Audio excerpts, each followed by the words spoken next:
स्वागत है आपका द क्लासिकल स्टोरीज में। आज आप सुनने जा रहे हैं मालती जोशी जी द्वारा लिखी कहानी वसीयत। तो चलिए शुरू करते हैं। ओमकार सीटी बजाते हुए घर में दाखिल हुआ ही था कि बरामदे में बैठे हरीश को देखकर एकदम सकपका गया। नमस्ते भैया, आज आप घर में कैसे? तुम्हें कोई एतराज है? हरीश ने कहा तो ओमकार और भी सहम गया। उसकी हालत देखकर हरीश को हंसी आ गई। कहा, मैं तो खैर अपने घर में बैठा हूँ, पर आज आपकी सवारी इधर कैसे? ऐसे ही कभी कभी भाभी जी से मिलने चला आता हूँ। भाभी है ना भीतर? उसने पूछा और उत्तर की प्रतीक्षा न करते हुए सीधे भीतर चला गया। भीतर वाले कमरे में माँ बेटी दोनों मिल गईं।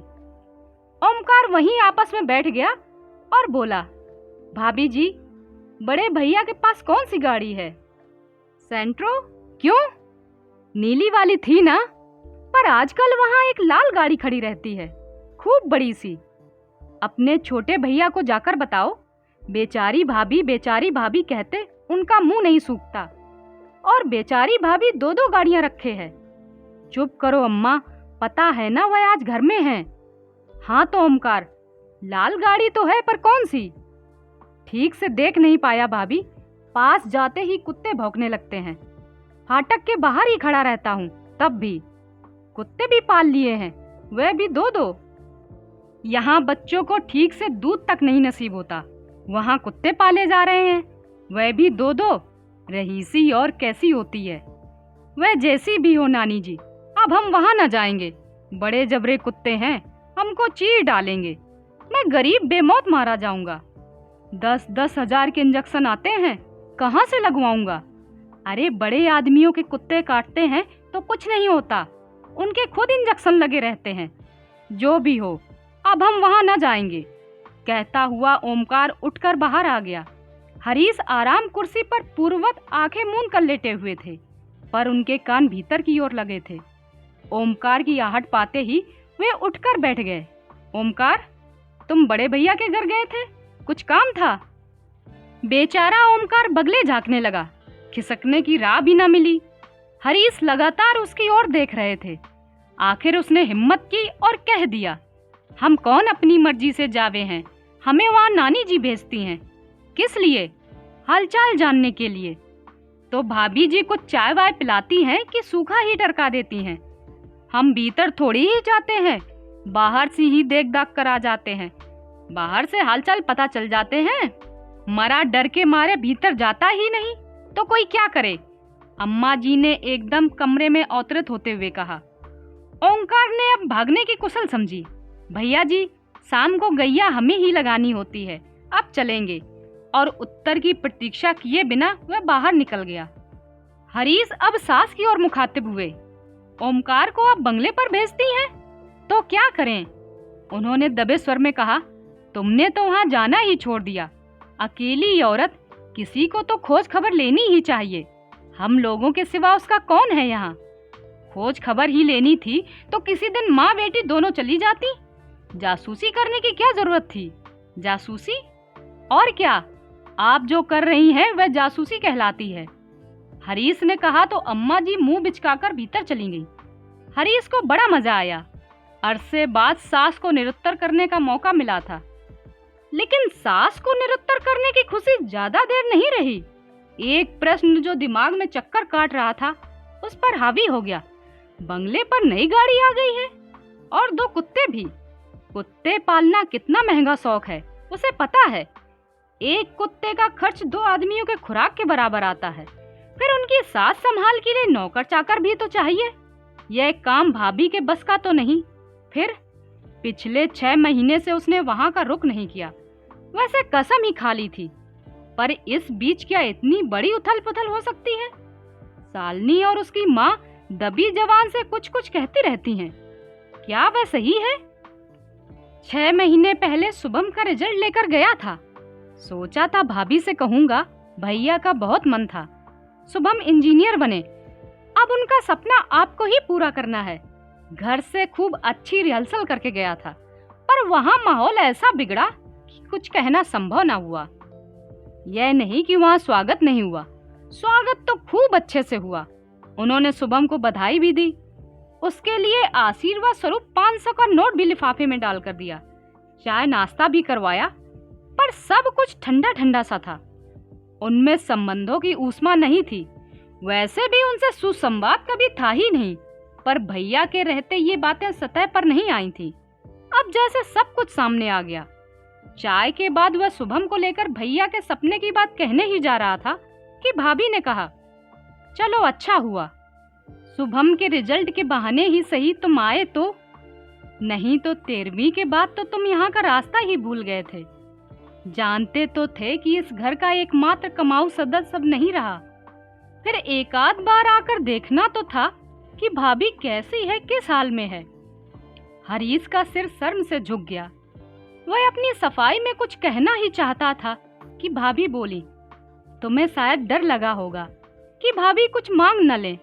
ठीक है ना, मैं तुमसे क्या मांग लेती हरीश, जिसने पिता समान भाई की अंत्येष्टि के लिए भी दूसरों के सामने हाथ फैलाया, उससे क्या मांगती और मुझे वह क्या दे देता। सॉरी भाभी, पर उस समय सचमुच हाथ बहुत तंग था। उसने घुटी सी आवाज में कहा। हाथ तो तंग होना ही था। तुम्हारी एटीएम मशीन जो बीमार पड़ी थी, अब तक तो तुम्हारी हर समस्या वो ही संभालते थे ना। बच्चों की फीस हो या साल भर का अनाज हो, सर्दियों के कपड़े हो या छुट्टियों की प्लानिंग हो, सब कुछ वही तो करते थे। उन्हीं बातों को याद करके तुम अपने भाई के लिए लकड़ी ही खरीद लेते तो मुझे अच्छा लगता। दोस्तों से उधारी की बात तुमने मुझसे बाद में कही, इससे अच्छा होता मुझसे ही मांग लेते। बाहर वालों के सामने उस राजा आदमी की बेइज्जती तो ना होती। इस कड़वे प्रसंग के बाद शुभम के लिए कुछ कहने का सवाल ही न था। अब यह देहरी कभी न चढ़ने का प्रण करके वह बाहर चला आया। बाद में पछतावा भी हुआ कि वह 500 का लिफाफा वहां क्यों नहीं फेंक दिया। वैसे भी भाभी के लिए मन में पहले ही दिन से पूर्वाग्रह था। समझ लिया था कि वे उन लोगों का सुख चैन छीनने आई हैं। भैया के आश्रय में जो एक आश्वस्ति थी, संभावनाएं थीं, वो एकदम धूमिल होती दिखाई दी। इस घर में आने से पहले ही वो खलनायिका बन गई थीं। पहली वाली भाभी जब 2 साल की लंबी बीमारी झेलकर भगवान को प्यारी हो गई, तो भैया एकदम टूट से गए थे। साल भर तक एकदम गुमसुम से वीतराग बने रहे। फिर इस अवसाद से उबरने के लिए उन्होंने अपने आप को काम में झोंक दिया, दोगुने जोश से। साल भर में ही घर की काया पलट हो गई। हर तरफ जैसे सोना बरसने लगा। हरीश ने ठाठ से अपनी पढ़ाई पूरी की, धूम से उसकी शादी हुई। माँ का मरण त्योहार भी शान से मनाया गया। बच्चों के जन्मोत्सव पड़ोसियों की ईर्ष्या का कारण बने। फिर सुना भैया शहर के बाहर एक बंगला खरीद रहे हैं, तो घर भर में एक खुशी की लहर दौड़ पड़ी। सब लोग बंगले में रहने के सपने देखने लगे। पुश्तैनी घर बड़ा था, पर था तो पुराना ही। उसकी मरम्मत पर, सजावट पर काफी कुछ खर्च किया जाता रहा, पर वह अपना पुरानापन नहीं छोड़ पाया था। गृह प्रवेश की तैयारियां चल ही रही थीं कि भैया ने एक बार सबको चौंका दिया। बताया कि वो नई पत्नी के साथ गृह प्रवेश करेंगे। पुश्तैनी मकान उन्होंने हरीश के नाम कर दिया है। पर उनकी इस दरिया दिली से ना हरीश खुश हुआ, ना उसका परिवार, क्योंकि इस दान पत्र का साफ अर्थ यह था कि उन लोगों को पुराने घर में ही रहना है। सारे सपने धराशाही हो गए। आने वाली के प्रति मन कड़वाहट से भर गया, क्योंकि उन्होंने सबका हक छीनने का जघन्य अपराध किया था। शाम को घूमने जाने के बहाने वह घर से निकल गया और सीधे बंगले पर पहुंचा। उसने गेट के पास स्कूटर रोकी ही थी कि कुत्तों ने सम्मिलित स्वर में भौंकना शुरू कर दिया। अंधेरे में कुछ नजर नहीं आ रहा था, पर वे शायद बरामदे की जाली में बंद थे। भीतर जाना कितना निरापद है, इस पर वह विचार कर ही रहा था कि एक बलिष्ठ हाथ उसकी गर्दन पर पड़ा। उतनी ठंड में भी उसके पसीने छूट गए। मुड़कर देखा, हाथों का मालिक भी उतना ही बलिष्ठ था और उसे अग्नेय नेत्रों से घूर रहा था। हेलो मिस्टर, दूसरों के घर में ताक झाक करते शर्म नहीं आती? ये दूसरों का घर नहीं है, मेरे भाई का घर है, उसने हिम्मत बटोर कर कहा। कौन भाई? उसने भैया का नाम बताया। वह तो अब नहीं है, पर भाभी तो है, मैं उनसे ही मिलने आया हूँ। भाभी भी अब यहाँ नहीं रहती। यह बंगला अब मैंने खरीद लिया है। क्या बात करते हो? दिन में आना, पेपर दिखा दूंगा, उसने दबंग आवाज में कहा। लुटा पिटा सा अपनी जान छुड़ाकर हरीश वहां से चला आया। बाद में ध्यान आया कि भाभी के बारे में तो पूछा ही नहीं, वे कहाँ गईं? पर अचानक पकड़े जाने के कारण उसकी सिट्टी पिट्टी गुम हो गई थी। उसे कुछ होश ही न रहा। रात भर उसे नींद नहीं आई। शालिनी से बात करना चाहता था पर हिम्मत नहीं पड़ी। जानता था अम्मा जी हमेशा कान लगाए रहती हैं। सासू माँ की निरंतर उपस्थित उसे आज पहली बार खली। इकलौती कन्या से शादी करते समय केवल प्रॉपर्टी का ध्यान था। यह नहीं पता था कि दहेज में अम्मा जी भी साथ आएंगी। आई हैं तो चुपचाप बनी रहे, पर नहीं, हर घड़ी अपनी उपस्थिति दर्ज कराती रहेंगी। भैया तो पीठ पीछे उन्हें ललिता पवार भी कहते थे। शायद उनके आने के कारण ही दूसरी शादी के बाद उन्होंने अलग घर बनाने की सोची हो। बड़े भैया की इस शादी पर सबसे ज्यादा वक्र दृष्टि अम्मा जी की ही थी। शादी के बाद भाभी के यहाँ 2 बार उम्मीद जगी थी, पर हर बार खुशियां आधे रास्ते से लौट गई थी और शालिनी ने इसका श्रेय अपनी माँ को दिया था। तब से हरीश को उनसे डर सा लगने लगा था। क्या भाभी इस राज को जानती हैं? क्योंकि उसके बाद से ही उनके व्यवहार में एक ठंडापन सा आ गया था। शादी के इन 15 सालों में वे मन से किसी से जुड़ न पाईं। उन्हें घमंडी करार दे दिया गया, पर दूसरा पक्ष भी तो कम दोषी न था। उसने इस खाई को पटाने की कभी कोशिश ही नहीं की। दूसरे दिन सुबह सुबह वह मुंशी बाल मुकुंद जी के घर पहुंच गया। देर होने से उनके काम पर निकल जाने का डर था।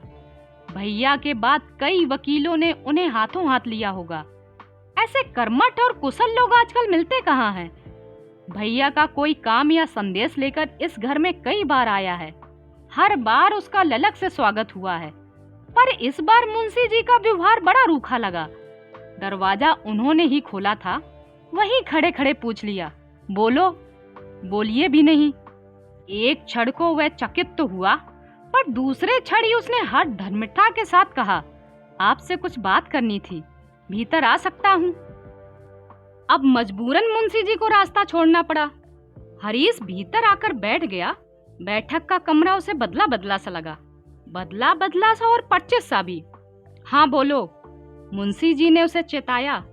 वह व्यवस्थित हुआ और बोला, मैंने सुना है भाभी ने बंगला बेच दिया है। हाँ ठीक सुना है, 15 दिन पहले ही डील हुई है। हमें हवा तक न लगने दी। मुंशी जी चुप रहे। हमारी रजामंदी की जरूरत भी नहीं समझी। ये कोई पुश्तैनी प्रॉपर्टी तो थी नहीं कि सबकी रजामंदी की जरूरत होती। वकील साहब की पर्सनल प्रॉपर्टी थी, वो उसे बेचते चाहे दान दे देते। उन्होंने बंगला पत्नी के नाम कर दिया था, वो ही लीगल और नेचुरल वारिस भी थी। उन्होंने बंगला बेच दिया, बस। और सामान का क्या किया? बेच दिया। वैसे भी इतना सारा सामान कहाँ ले जाती, कहाँ रखती? इसीलिए जरूरत भरकर रखकर सब बेच दिया। अच्छा सामान था, हाथों हाथ बिक गया। किसने लिया है? दोस्तों ने, पड़ोसियों ने, परिचितों ने। जैसे हमने यह सोफा सेट ले लिया, 2 पलंग और 1 अलमारी भी ली है। तभी हरीश को यहाँ कुछ पहचाना पहचाना सा लग रहा था। हमसे भी तो पूछ सकते थे, उसने तड़प कर कहा। तुमसे पैसे तो नहीं मांग सकती थी ना, इसीलिए नहीं पूछा। इसीलिए तुमने भी नहीं पूछा। उन्हें पैसे की जरूरत थी, तभी तो घर बेचना पड़ा। इतना बड़ा घर मेंटेन करना कोई मजाक थोड़े ही है। और तुम तो जानते हो तुम्हारे भाई साहब कैसे सा खर्च थे। बचत के नाम पर शून्य ही था। आखिर बची हुई जिंदगी वो कैसे गुजारती? बरसी तक तो रुक सकती थी, ऐसी भी क्या जल्दी थी? जल्दी सामने वाली पार्टी को थी। उनके ज्योतिष ने मुहूर्त निकाल दिया था। फिर जब जाना ही था तो आज क्या और कल क्या? भाभी अब कहाँ हैं? अपने भाई के पास। कल आना, उनसे पूछ कर ही बता पाऊंगा। मतलब कि यह आदमी भैया के जाने के बाद भी अपना ईमान बनाए हुए है। उस दिन भाभी उलाहना देते हुए कह तो रही थी, तुमसे तो अच्छे मुंशी जी हैं, अब कोई काम नहीं। फिर भी 8-10 दिन में हालचाल पूछ जाते हैं। उसे आशा तो ना थी, पर मुंशी जी ने दूसरे ही दिन फोन करके पता दे दिया। नासिक के पास कोई जगह थी। ऑफिस के टूर का बहाना करके वह चल पड़ा। घर पर बताने की हिम्मत ना हुई। सच जानते ही एक विस्फोट सा हो जाता। उसमें 100% उसका दोष बताया जाता, उसी को कोसा जाता। मुंशी जी ने पता ठीक ठाक दिया था, ढूंढने में ज्यादा परेशानी ना हुई। शहर के बाहर एक कंपाउंड में 2 हाउसेस की लंबी कतार थी। गेट पर लिखा था विश्रांति। नंबर उसके पास था ही, इसलिए घर भी तुरंत मिल गया। 1 रूम किचन का एक छोटा सा घर था। इतने बड़े बंगले में सालों रहने के बाद भाभी यहाँ कैसे गुजारा करती होंगी, उसने सोचा। भाभी ने बड़ी ही निर्मल निश्चल हंसी के साथ उसका स्वागत किया। सारे ताने उल्हाने उस हंसी में त्रोहित हो गए। इतना ही कहा, इतनी सी जगह में आप कैसे गुजारा कर लेती हो? वो पूर्ववत हंसकर बोली, हरीश, आदमी को बस इतनी सी जगह की ही जरूरत होती है। हम बेवजह फैलारा कर लेते हैं, जरूरत से ज्यादा सामान इकट्ठा कर लेते हैं, फिर अपने से ज्यादा उस कबाड़ की साथ संभाल में जुट जाते हैं। भाभी की तो भाषा ही बदल गई थी, फिर भी उसने अपने मन का कांटा निकाल ही लिया। आपने घर बेच दिया, कम से कम भैया की बरसी तो उस घर में होने दी होती। मरने के बाद क्या फर्क पड़ता है कि बरसी कहाँ हो रही है? वैसे भी जो कुछ करना है तुम्हें ही करना है, तो बरसी पुश्तैनी घर से हो जाने दो। आप आओगी तो मेरा उसमें कोई रोल नहीं है। मैंने अपनी तरफ से एक अनाथ आश्रम में पैसे जमा करा दिए हैं। हर साल उस तिथि पर आश्रम के बच्चों को अपनी ओर से भोजन मिलेगा। तुम भी जब तक बने श्राद्ध करते रहना, नहीं तो एक बार गया जाकर पिंडदान कराना, फिर कुछ करना नहीं पड़ता। भाभी ने चाय बनाई, नाश्ता कराया, वही सलीका था। जगह छोटी होने से उसमें कोई अंतर ना आया। वह चलने लगा तो बोली, तुम आए बहुत अच्छा लगा, आते रहना। हाँ, यह छोटा सा घर मैंने तुम्हारे भाई के पैसों से ही खरीदा है। जाते समय तुम्हारे नाम ही कर जाऊंगी। अगर कभी लगे कि बच्चों के साथ ट्रेनिंग ठीक नहीं हो रही है तो तुम और शालिनी यहाँ आकर रहना। बद्दुआ दे रही हो? नहीं, आशीर्वाद दे रही हूँ। बुढ़ापे में अपने सिर पर अपनी छत का होना कितनी बड़ी नियामत है, यह मुझसे बेहतर कोई नहीं जानता। हरीश ने उनके पैरों को हल्के से स्पर्श किया और एकदम मुड़ गया। उस गर्मामयी महिला को इस तरह कातर होते देखना उसे अच्छा नहीं लग रहा था। अभी आप सुन रहे थे मालती जोशी द्वारा लिखी कहानी वसीयत। कहानी पसंद आई हो तो लाइक, शेयर और सब्सक्राइब जरूर करें। ऐसी और कहानियाँ सुनने के लिए चैनल पर आएं। आपसे वहीं मिलूंगी। शुक्रिया।